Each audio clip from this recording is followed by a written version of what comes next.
of 1 million deaths this year, we should highlight that the impact of this virus is not just in the deaths that are reported, it's also in the people that are requiring hospitalization.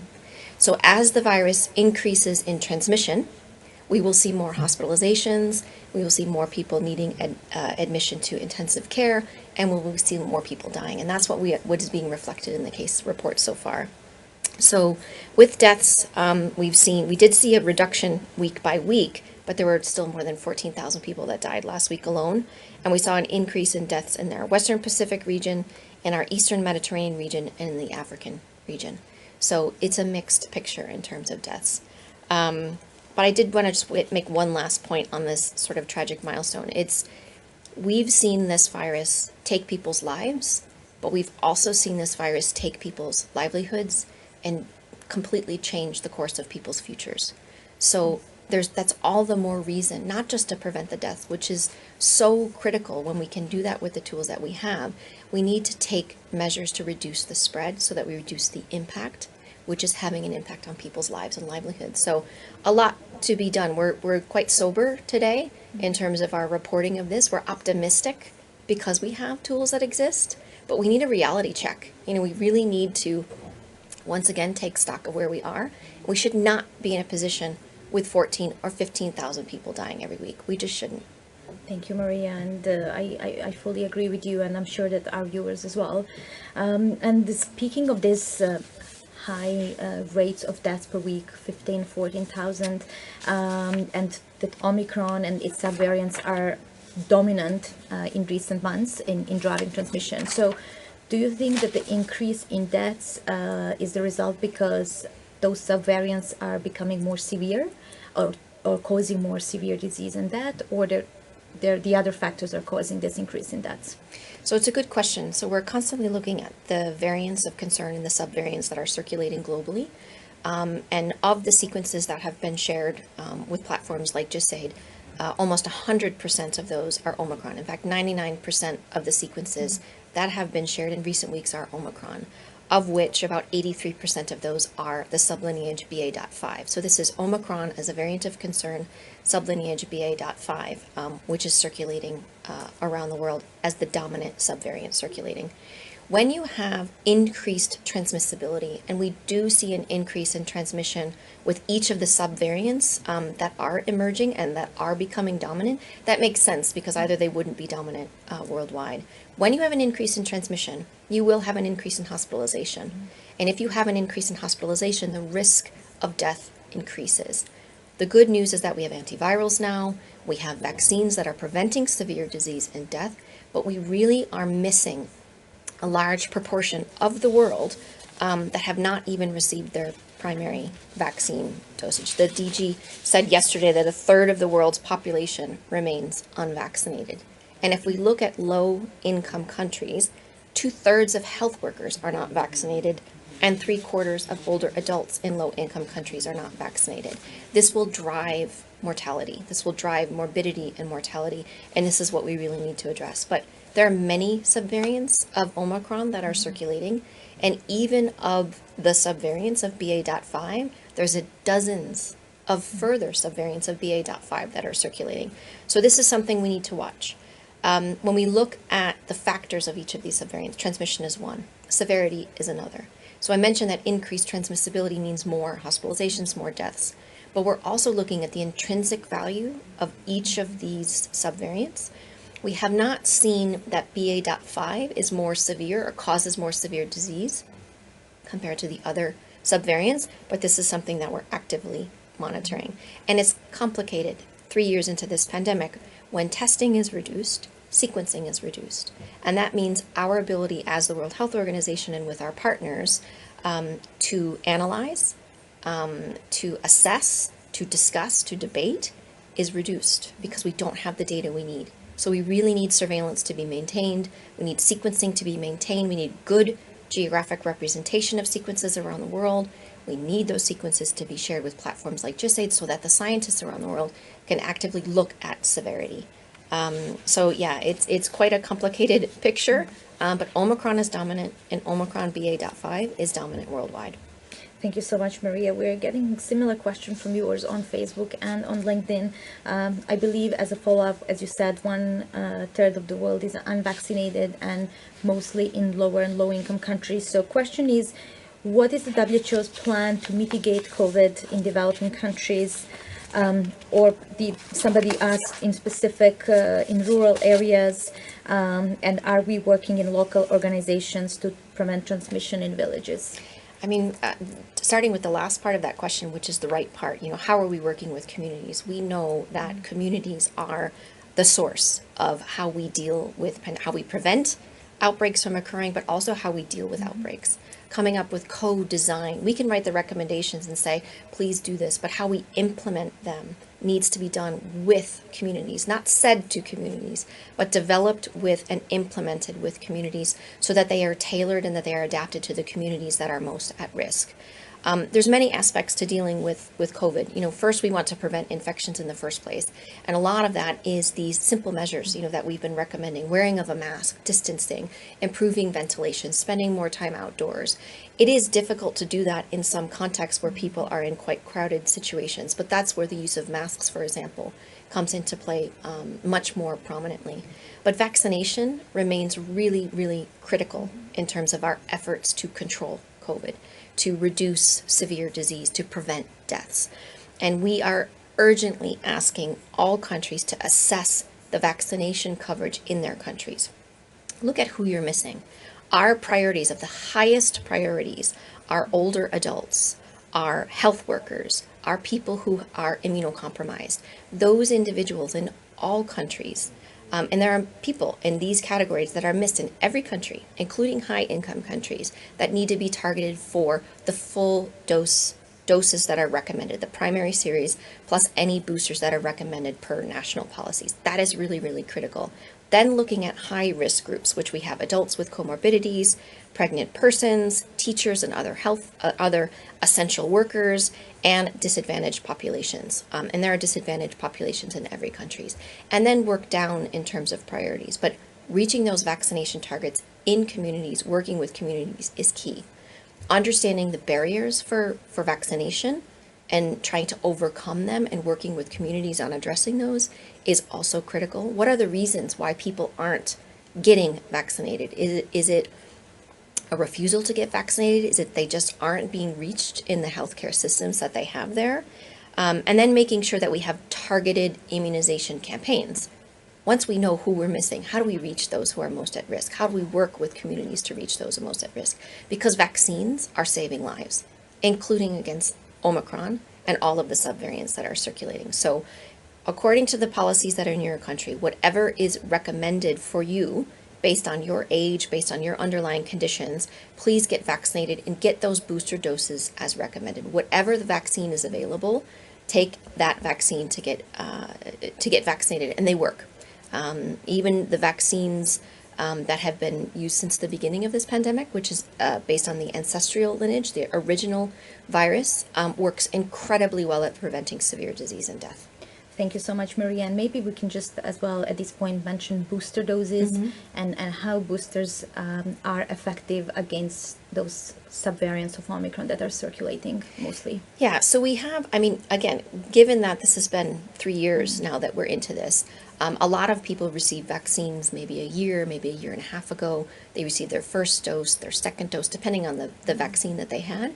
And certain populations that are at a higher risk of developing severe disease have been recommended to get a booster dose, an additional dose. So we've made our recommendations out through SAGE on the use of booster doses. We will need booster doses going forward because the virus will continue to circulate. And we have what is known as waning immunity. And so people will need to be boosted in terms of building up their immune profile to prevent against severe disease. And also don't forget that most of the world, has been exposed to this virus. So many people have additionally been infected with SARS-CoV-2, and that will also prime the system, prime your immune system for that. So boosting will become important, is important as we go forward, particularly for those who are most at risk of developing severe disease. So again, wherever you live, wherever you are watching this, look up what the recommendations are for you and for your family members and make sure that you receive those recommended doses. This is what will prevent you requiring hospitalization or even needing hospitalization. And it will keep you alive. Vaccines are keeping people alive. They're saving lives. Thank you, Maria. And as we are looking into, you said just before we started, we know that in many parts, so in the Northern Hemisphere, expect colder weather to come again, so that we will be spending more time indoors. So what can we do preparing for those times to limit transmission, to protect our children, but also to protect the vulnerable? So it's similar to what we had been recommending in the past. I mean, I should say hello to my kids. I meant to say hello to them the last time we did the live Q&A. But this is an incredibly exciting time of year for parents and for kids who are going back to school. They're really excited about that start of that school year.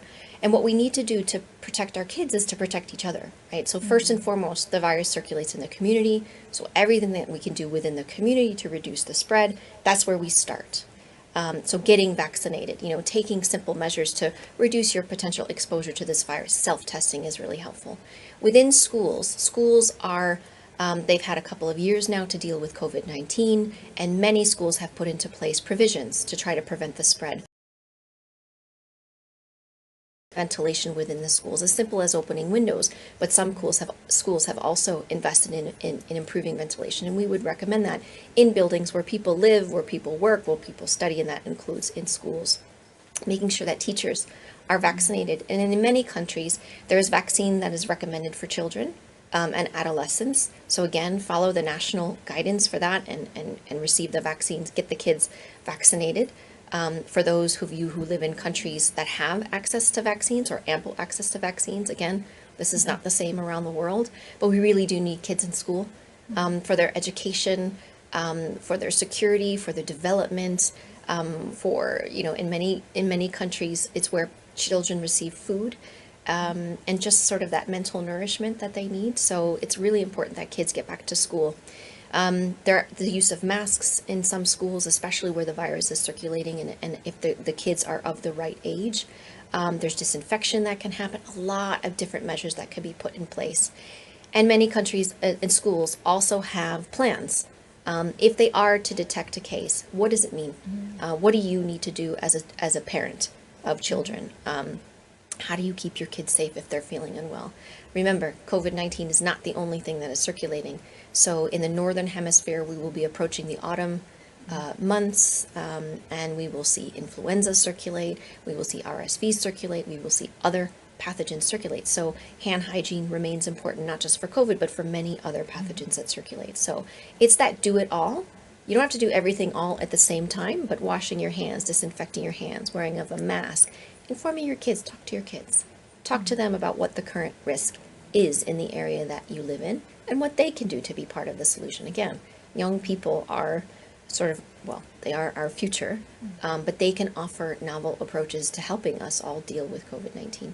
Thank you so much, Maria. And maybe before we close, there were a few questions about how to approach when people are having concerns over vaccination or vaccines, their safety and effectiveness, even if they have access, but also in some areas, some of our viewers mentioned that people are doubting the severity and threat of COVID-19. So maybe, as you mentioned, young people can help us with solutions and new ideas, but what are your views on how we can overcome those barriers in the response?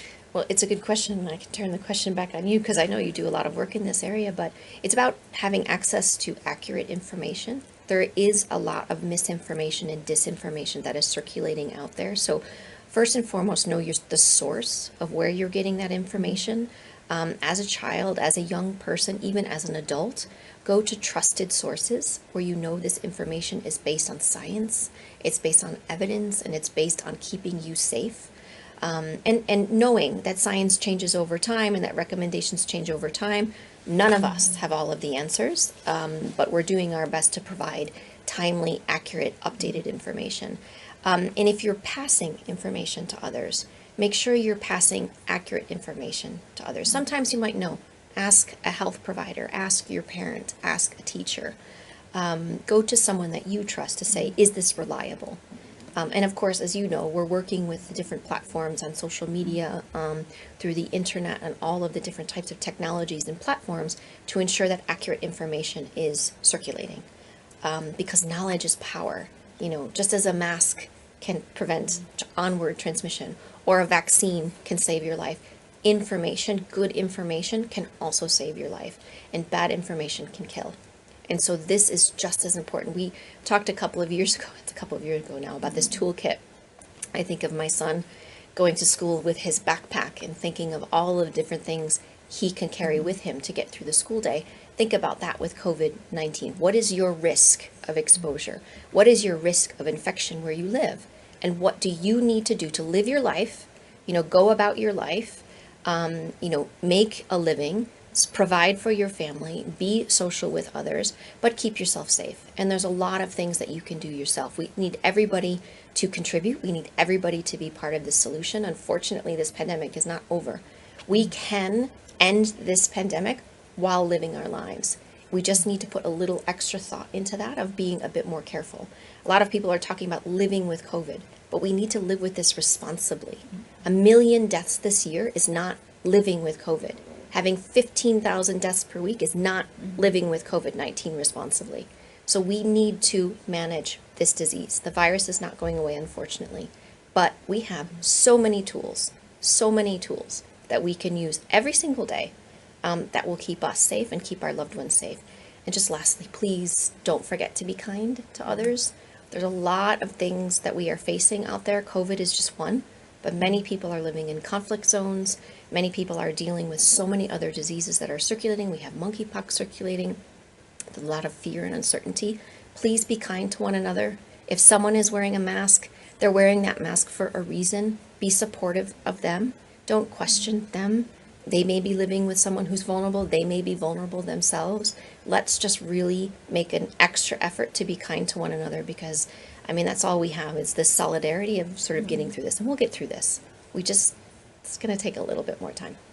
Thank you so much, Maria, for this also encouragement message on a Friday afternoon. And Friday afternoon for us, evening for some, or morning ahead of the weekend, and also when people hopefully will spend time with loved ones and gatherings. So a reminder on how to be kind and supportive of each other, but also to protect each other from this virus. And speaking of solidarity, I'm grateful to our viewers from many countries for their solidarity with us and being today and asking their questions from Senegal, Mexico, Pakistan, India, the US, Ethiopia, Cameroon, Saudi Arabia, Turkey, Lebanon, Indonesia, Poland, Nigeria, Uganda, Sierra Leone, Italy, Ghana, Kenya, Chad, Thailand, Burkina Faso, and many others.